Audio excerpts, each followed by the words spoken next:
Oh, why should we bother about significant figures and adding and subtracting, multiplying and dividing? Here's why.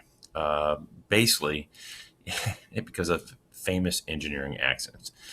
So here's where we're at now. We've just learned about significant figures, how to tell, what digits count and how to read instruments. Now we need to learn how to do the operations.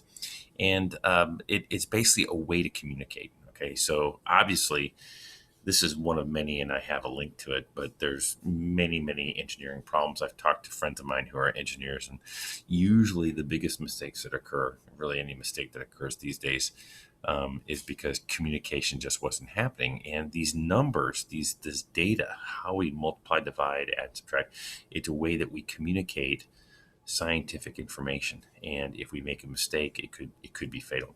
So before we go on, what I'd like you to do, this is again addition, subtraction, multiplication, division rules that we use for significant numbers. I would like you to please check out the guided notes at the bottom, print those out, and complete those as you're going through this video. um, so now let's talk about addition and subtraction. Let's say that we have measurements that we know, that there are so many numbers that we're certain of. It's the first one we're uncertain of. We know the number of significant digits in the measurement, but we're going to do something with those. So if we add and subtract, what are the rules? This rule sounds weird. I kind of have to show it to you, but it says the leftmost last digit in the numbers that we're adding and subtracting. So in the problem is going to be the rightmost last digit in the answer. Best way to demonstrate this is through a problem. So imagine, for instance, we're redoing part of our basement, and I have to measure the perimeter. It's kind of a weird shape for baseboard, right? I'm going to go to the hardware store, and people say, a couple people did a measurement. Here's what we've got. We've got all these different lengths in meters. Okay, and there's here, you can see that there are 4 sig figs, there's 2 sig figs, here's 5 significant numbers. In this measurement, there's 3. Down here, there's 5, and we add these all together. Now, this is what your calculator shows. Your calculator is kind of stupid in that it doesn't really know significant numbers. Based on this rule, what is the actual answer? Okay, well, I'm going to try and show you here. So here's how this works. The leftmost last digit in the problem. So here it is. So in this one right here, here's the last digit. There's the last digit. There's the last digit. And there's the last digit.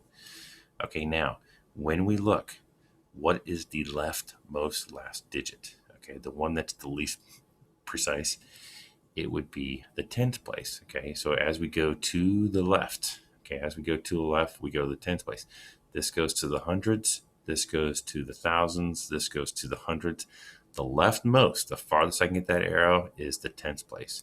That means as I go down, okay, oh, and also this one right here goes to like the thousands. That means this is the one I need to go to, okay? And one of the ways to think about it is that when we look at this, let me just erase this part for you here. When we look at this, why do we do this? Well, one of the reasons we do this is because you can say, well, if the hundreds place is uncertain here, then this one is uncertain here. Let me get this here. Then this one is uncertain here. If this 10th place is uncertain, then in my answer, that 10th place is uncertain. If this place is uncertain, then that means that this place is uncertain in my answer. And if this one is uncertain in the problem, this is uncertain in the answer. Notice the 3 and the 6 we're certain of, and then all of these here we are uncertain of. What's the rule? The rule says, for significant numbers, that we can only use everything we're certain of and only one, and that's the first digit we're uncertain of. So I have to round. So if I do that, I'm going to say, okay, there's my first uncertainty. Now, how do we round? 5 and above, you round up. 4 and below, round, keep it as is. So we would say the proper number for this is 36.3 meters. Okay. So again, always look in the problem that you have here. Look at the numbers and the leftmost last digit, right? So that would be look at the last digit for each one. That's the one that's the most uncertain. You want the one that is the leftmost, or the one that is like the I guess the highest place, like the tens place, is higher than the hundreds or thousands place. And that's as far as we can go, because you really can't add precision or accuracy or lose it just by adding and subtracting numbers. Okay, so what would happen now if we were to talk about, talk about the multiplication and division. This seems to be a little bit easier. The rules are the same for multiplication and division. The way it works is basically you look at your problem and then you ask yourself, find the number of significant digits in all of the numbers in the problem. Find the lowest number of significant digits, the fewest, and that's what you have to have in your answer. Okay. So let's take a look and see what this would look like. And so here's an example. So again, going back to my basement, I'm putting in some cabinets. I'm going to have this I'm building I'm going to have a butcher block countertop in part of it. And somebody measured and they said, here's the area, right? And they said, look, you've got 2.34001 meters is the length. The width is 0.57 meters. And then I punched it into my calculator, which is really stupid and doesn't know rules of significant figures. And here's the number given to me by the calculator. Is this right? No. Okay, it's not right. Why is it not right? Well, the reason it's not right is because, there you go. The reason it's not right is because, let's think about this for a second. So this one, whoever measured this did a really good job if they did it correctly. If we check this out, there is 1, 2, 3, 4, 5, 6. We have six sig figs in this one. Okay, so let's say 6 sig figs. Okay, 6 sig figs. That's a bunch. The other person doing the width said, well, that only has 2 sig figs. Okay. Now, the rule is, what do we do for our answer? Well, the rule is for the answer in multiplication and division. It's different from multiplication and subtraction. Let me back up.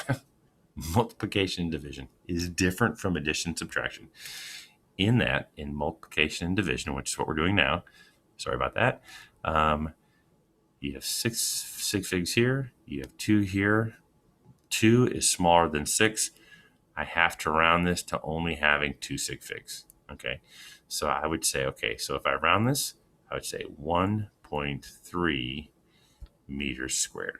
Okay, and this is kind of important because what that says is if you and your lab partner are doing a lab and one of you uses a really great precise measuring device, which we have for balances and scales, and gets a really good answer that's very both accurate and precise, and then the other person gets another piece of data that doesn't have many sig figs and has more uncertainty in it, then what that tells, then you're only as good as, and you have to do any mathematical operations, you're only as good as your weakest link. Okay, so, and it makes sense because if you look at this number here, there's no way we're going to have 1, 2, 3, 4, 5, 6, 7, 8 significant numbers. You can't gain that much accuracy and precision just by doing a mathematical operation. This is a real world measurement. So again, we're only as good as our weakest link. So